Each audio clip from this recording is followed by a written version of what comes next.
ऑफिसमध्ये दिवाळी डेकोरेशन स्पर्धा होती. म्हटलं चला भाग घेऊया. दरवर्षी घर सजवतो, यंदा ऑफिस पण सजवूया. मी रांगोळी काढेन, बाकी लहान मोठी सजावट करेन. कंदिलाचं तेवढं बाकी तुम्ही बघून घ्या. कंदीलही जमेल ग तुला.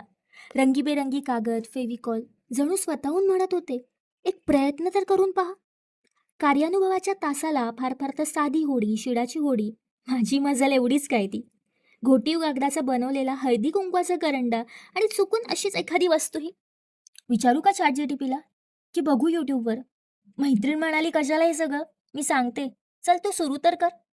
चौरस, वर्तुळ, कागदाच्या घड्या, जमते की आपल्याला, येते की आकारात कापायला. कंदिलाच्या मागोमग मग पणतीही घेतली बनवायला. शाळेत सुटलेला घोटीव कागदाचा स्पर्श अजूनही लक्षात होता हातांना. बघता बघता तयार झाला सुरेख कंदील, पणत्या, आणि आपण उगीच शंका घेत होतो, हे जमेल की नाही आपल्याला. पानं, फुलं, रांगोळ्या, पणत्या, ऑफिस लकाकलं. आता खरी दिवाळी वाटते. या सगळ्यासोबत माझा कंदीलही दिमाखात सजतोय. शुभ दीपावली.